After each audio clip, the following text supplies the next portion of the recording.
తనీస్ kitchen and క్లీనరీ. ఈరోజు మన recipe vegetable upma. దీనికోసం చూపించిన అన్ని పదార్థాలు తీసుకుని ఇలా సన్నగా ముక్కలు కట్ చేసుకోవాలి. ఆ తర్వాత ఒక పాన్ తీసుకుని దాంట్లోకి 2 గ్లాసుల వరకు సూజీ రవ్వ తీసుకుని ఇలా ఫ్రై చేసుకోవాలి. ఇది కొంచెం దోరగా ఫ్రై చేసుకోండి. అప్పుడు టేస్ట్ అనేది చాలా బాగుంటుంది. ఇది ఇలా కొద్దిగా ఫ్రై అయిన తర్వాత ఒక ప్లేట్లోకి తీసుకుని సేమ్ అదే ప్యాన్లోకి 2 టేబుల్ స్పూన్ల ఆయిల్ అనేది తీసుకుని దానిలోకి కొద్దిగా పచ్చిశనగపప్పు, కొద్దిగా సాయి మినపప్పు, ఆవాలు, కొద్దిగా కరివేపాకు వేసుకొని సన్నగా కట్ చేసుకున్నటువంటి ఉల్లిపాయ, పచ్చిమిర్చి, సన్నగా కట్ చేసినటువంటి వెజిటేబుల్స్ అన్నీ వేసుకుని ఫ్రై చేసుకోవాలి. ఉప్మానే అతి కష్టంగా తింటారు మా పిల్లలు. సో వెజిటేబుల్ ఉప్మా ఎలాగా అని ఆలోచిస్తున్నారా? ఏమీ లేదండి, వాళ్ళ స్కూల్లో హెల్దీ వీక్ స్టార్ట్ చేశారు.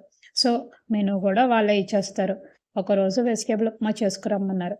అందుకని చెప్పి ఉప్మా చేయవలసి వచ్చింది. చూసారు కదా, ఇలా కట్ చేసుకున్న వెజిటేబుల్స్ అన్నీ వేసుకొని దానిలోకి అల్లం ముక్కలు కూడా వేసుకుంటే టేస్ట్ అనేది చాలా బాగుంటుందండి. కొద్దిగా ఫ్రై చేసుకోవాలి. కనీసం ఇది ఒక 2-3 నిమిషాలు ఫ్రై చేసుకోవాలి. ఇలా ఫ్రై చేసుకున్న తర్వాత దీంట్లోకి కొద్దిగా పల్లీలు అనేవి యాడ్ చేసుకున్నాను. కావాలంటే జీడిపప్పు అయినా వేసుకోవచ్చు. ఇప్పుడు సన్నగా కట్ చేసినటువంటి టమాటా ముక్కలు కూడా వేసుకోవాలి.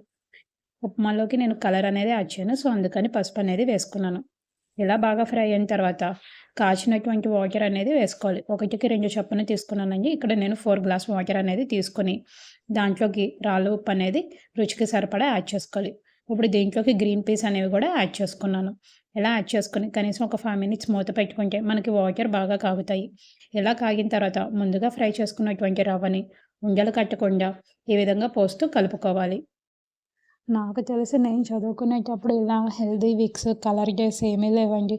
ఇంట్లో ఏ టిఫిన్ చేస్తే ఆ టిఫిన్ తినటమే. ఇప్పుడు స్కూల్లో కూడా ఎంత ప్రాక్టీస్, అది పిల్లలకు కాదు పేరెంట్స్కి అని అనిపిస్తుంది. ఇలా రవ్వ వేసిన తర్వాత బాగా కలుపుకొని మూత పెట్టుకుని కనీసం ఒక 5 to 6 మినిట్స్ వదిలేయాలి. చూసారు కదా, ఉప్మా అనేది ఎంత బాగా ఉడికిందో. ఇప్పుడు దీంట్లోకి సన్నగా కట్ చేసినటువంటి కొత్తిమీర అనేది యాడ్ చేసుకుని కనీసం 2 టేబుల్ స్పూన్ల నెయ్యి అనేది యాడ్ చేసుకోవాలి. నాకు బొంబాయి రవ్వ ఉప్మాలో ఎందుకో తెలియదండి, నెయ్యి వేస్తేనే చాలా ఇష్టం. అదేవిధంగా ఫైనల్గా తినేటప్పుడు నిమ్మకాయ పిండుకోవడం కూడా చాలా ఇష్టం.